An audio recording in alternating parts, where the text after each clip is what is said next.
Club Junta, building better Africa.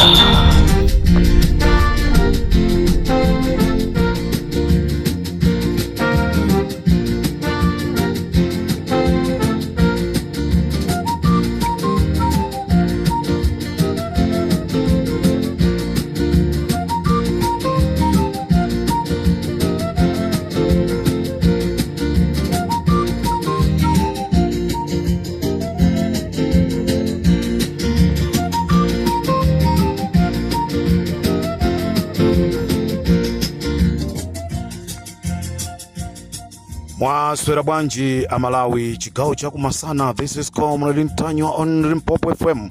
Breaking news. Tikamanena Amalawi tikamakuza ni kunena kuti ngati tizingoyankhula osapanga action palibe chimene chingatithandize.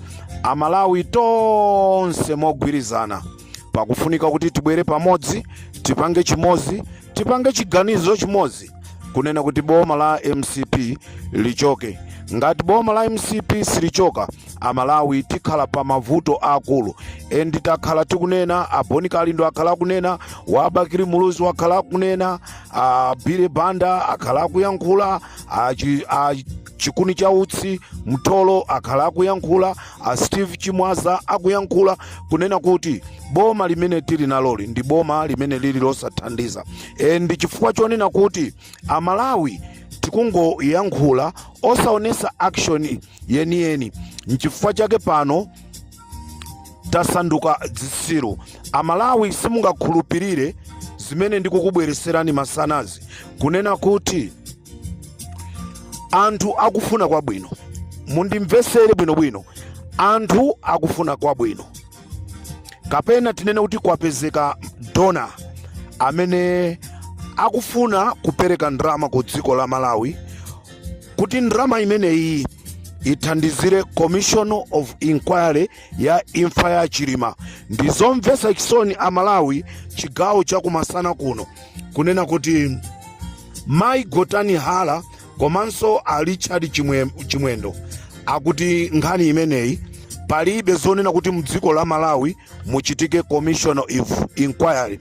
Nde chimene apanga agwirizana anthuwa posachedwa pompa akhala ali pa zokambirana kuma forum ya ma MPs.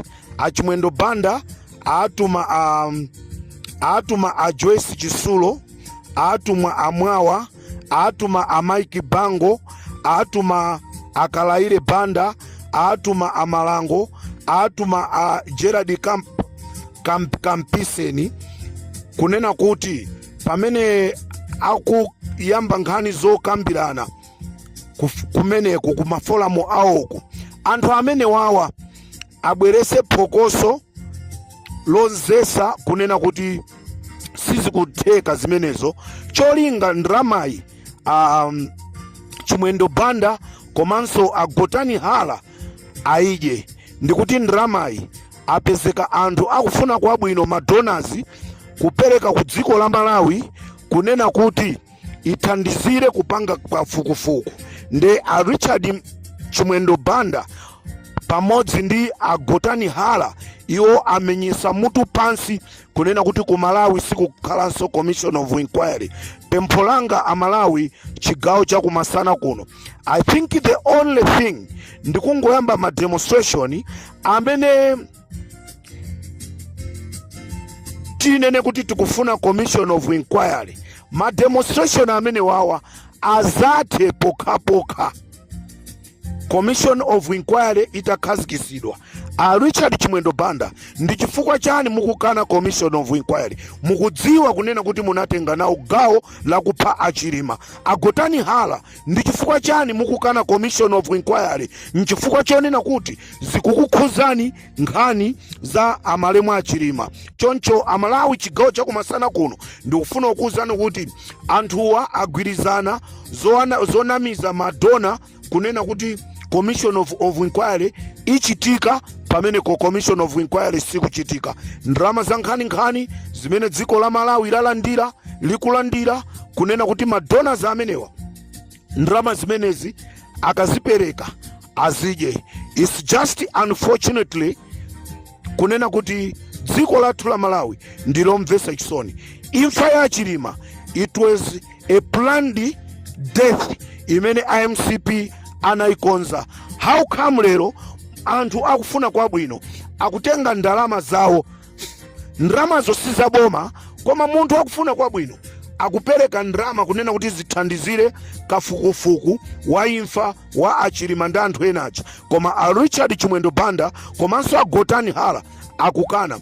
Ndeti kuti this is Limpopo breaking news, kumene muzikambirana zanuko muziwe kunena kuti nkhani Amalawi taidziwa, mwaponyere nkhani aidziwe kunena kuti wali Limpopo ujatu waidziwa. Ndatitu ndili ku Malawi konkuno, ndili ku Limbuli kumene ndikukaona abale ku Miranje.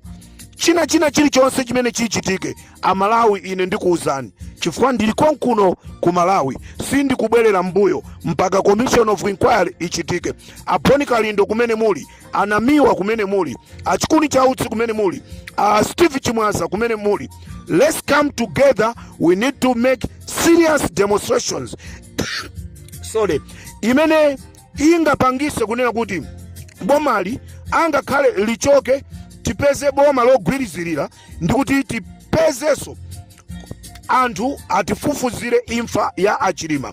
Mind you Malawians, there is evidence, full evidence kunena kuti anthu MCP ndamene anapanga chipongwe reason ya mgwirizano umene unalipo, chifukwa sanafune kuti Malemu Klaus Chilima akaime temu ina imene anthuwa anagwirizana, ngakhale akhala kunena kuti iwo wasizwa akhuza. Komano the thing is, we need Commission of Inquiry, whether someone likes or not. We need Commission of Inquiry. Commission of Inquiry. Already song inspired by Salos and every Chilima's quest for truth. For truth, we need a Commission of Inquiry. Mary Chilima deserves truth, no hesitation. The people got questions, answers we see. Who's responsible? The system's got leaks. Who let the plane fly with no black box, no transponder, no battery? Who gave that flight the... Chigawo cha kumadzulo a Malawi tibwere ndi nkhanga zaona kuti tikuuzeni kuti kwa gwanji inali breaking news, chifukwa anthuwa akhala akukambirana ndetu ufuna adziwe komanso dziko muziwe zimene zikuchitika.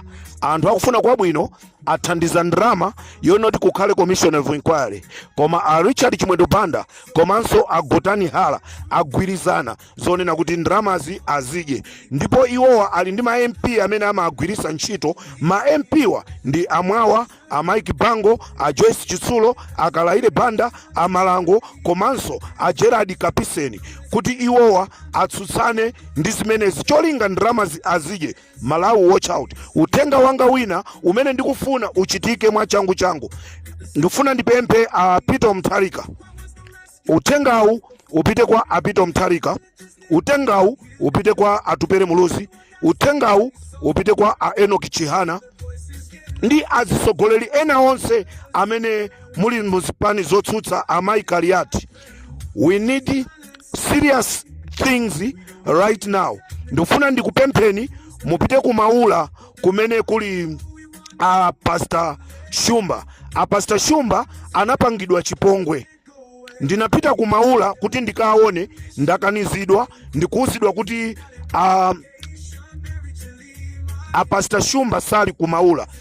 Ma prisoner warders auzidwa kunena kuti whosoever go kupita ku maula prison kukafufuza a Pastor Shumba azauza kuti kulibe. A Pastor Shumba anapangidwa chipongwe muselo imene anatenga pochoka nawo ku Blantyre kubwera nawo ku Lilongwe. Muselo mmenemo munapopedwa ma chemicals amene apangisa zonoti a Shumba tikunena pano sakupeza bwino, akudwala. Ndiye ndikupempha nonse azipani zotsutsa kunena kuti lero kusanade tipange dongosolo lonena kuti kumaula kupitidwe kuti tikaone Pastor Shumba Amalawi konse kumene muli akufuna kwabwino. Tiyeni tithandize Pastor Shumba. Inu azipani zotsutsa, let's find lawyers, they must fight for Shumba. Izi zosezi apangaso nda Richard Chimwendo. I don't know how Richard Chimwendo think. Ili ndi dziko. I always said this is not in 1964. This is 2024. Then ndifuna ndikupempheni Amalawi akufuna kwabwino. Let's come together, fight for Mr. Shumba. Let's fight for Commission of Inquiry. Imene ndrama zake zikufuna zijedwe, zimene anthu ena akufuna kwabwino atenga gawo. This is Comrade Ntanywa on Limpopo FM. Who's responsible? The systems got leaks. Why was the rescue called off before the time? And the villages nearby didn't hear the chime. Has anyone asked them what they saw or heard? Or do their voices get lost like whispers in the dirt? Why did it happen? Why the silence and pain? We don't need the technicals, just who's to blame? Hold them accountable, we want no more delay. Chakwera, stand up, this can't go away. We need a commission of inquiry, not investigation. Mary Chalima deserves truth, no hesitation. The people got questions, answers we see. Who's responsible? Ndikatereso pa Limpopo FM tisiyane pompa munali ndine Comrade Ntanywa. And let us all see, we gave you the power, don't let it slip. Malawi is watching, don't let justice dip. We're calling for justice, for the truth to come through. For Salos, for Mary, for me and for you. Commission of inquiry is what we demand. Malawi stand together, truth in our hands. Club Junta, building better Africa.